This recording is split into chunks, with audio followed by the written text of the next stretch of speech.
G'day folks, today's philosophy comes to you from Tertullian. He said, "Credro quia absurdum."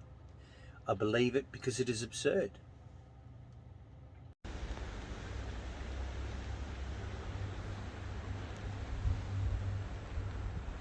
You're a lovely colour. Well, welcome to one of the greats, Caernarfon Castle. This is part of the Iron Ring. There are many castles in the Iron Ring, but there are the big four that we're visiting at the moment, and a few other littler ones. Let's have a pan around because we're inside the curtain wall here. We're inside the bailey, and it's one of those unique ones where there's not a keep as such. They are just towers within the walls. This is the one that was built by Edward Longshanks in 1283, and he deliberately brought his wife up here to give birth to Edward II. That would ultimately make him the first ever English Prince of Wales. He had to have that title in order to annex Wales, so he became the first Prince of Wales, and by all accounts he wasn't a great king. He was gay and he spent more time with young men than he did ruling the country, and eventually his main partner, Piers Gaveston, who was a Frenchman, was taken out of Harlech Castle late at night and executed a couple of kilometres south from there. They kept sending him back to France because he was a distraction. Edward II wasn't a very good king when he was distracted by all his relationships with other men. So they tried to banish Piers Gaveston, but he just kept coming back, and eventually they had no choice but to kill him. Edward II ultimately ended up, although he was married, Edward II ended up having Edward III, and Edward III was quite a warrior. He was the one who started the 100 Years' War when he was trying to take back lands in France that he felt he had an entitlement to. So this is where the investiture of the Prince of Wales takes place. So obviously the longest serving Prince of Wales is King Charles, and right now the current Prince of Wales is William. And as of, I think it was about 2013, I stand to be corrected, my mother's nodding, so maybe I'm right, I think it was 2013 where the laws had changed, so gender was no longer an issue. Had William have been a daughter, he would have been the Princess of Wales.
Pretty windy out there, but ain't no way it's blowing this building down. This is the King's quarters, or chambers.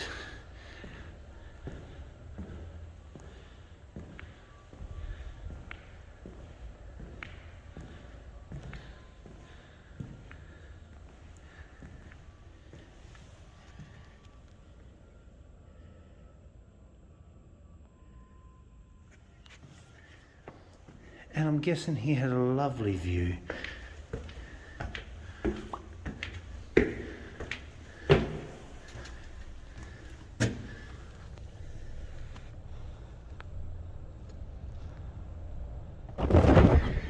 Well, it's nearly 4 o'clock, so the castle is closing. So one more quick panoramic view of the great Caernarfon Castle before we head down into town, because I think we spoke about it earlier, Caernarfon is Sort of like a gated town. Had the old walls built around it. They had a magnificent little pub down the street. I'm going to go down there, have a few beers, check the locals. This has been a fantastic day. One of the great. It's been a great day. It really has.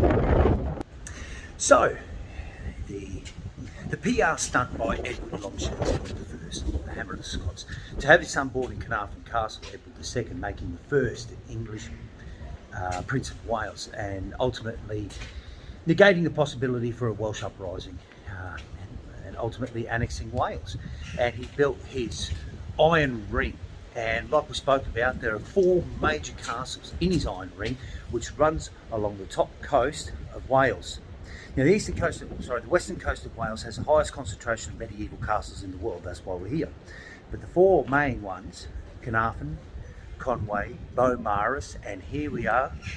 Welcome to Harlech.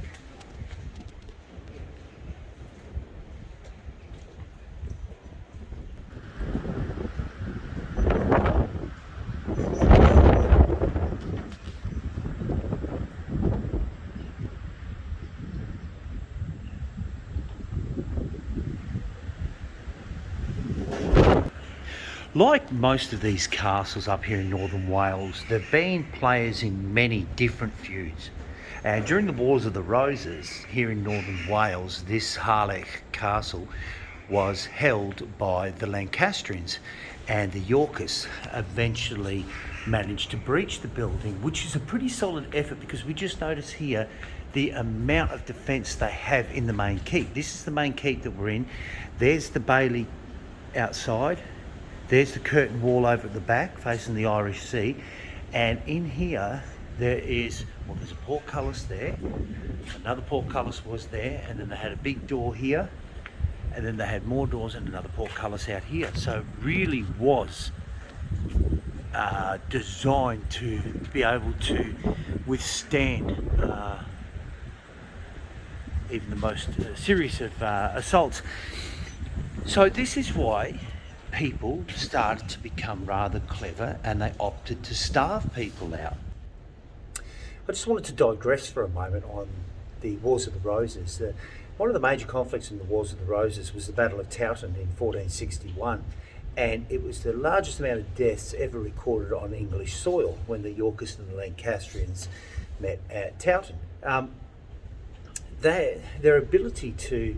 Their warfare ability had been refined, no doubt, because the 100 Years' War between the English and the French had taken place from 1337 to 1453. So a generation or two before Towton, the fathers and grandfathers of the individuals who fought in the Battles of the Roses had been engaged in warfare in France.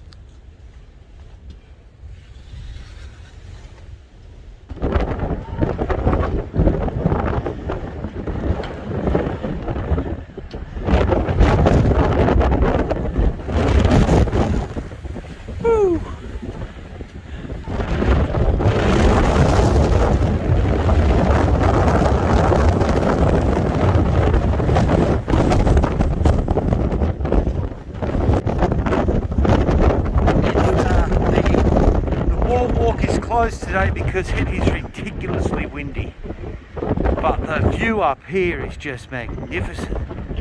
You can see why it's such an ideal place to build a castle and defend yourselves from the coastline.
this day in history. On this day, 19th of December 1783, William Pitt the Younger becomes the first Prime Minister at the age of 24. Wow, that's young. That's young. I know his brother Brad. 19th of December 1932, British Broadcasting Company begins transmitting overseas. I thought it was sooner. Yep. On this day, the 19th of December, in 1997, Titanic was the biggest grossing movie opened in American theatres. It was a long time ago.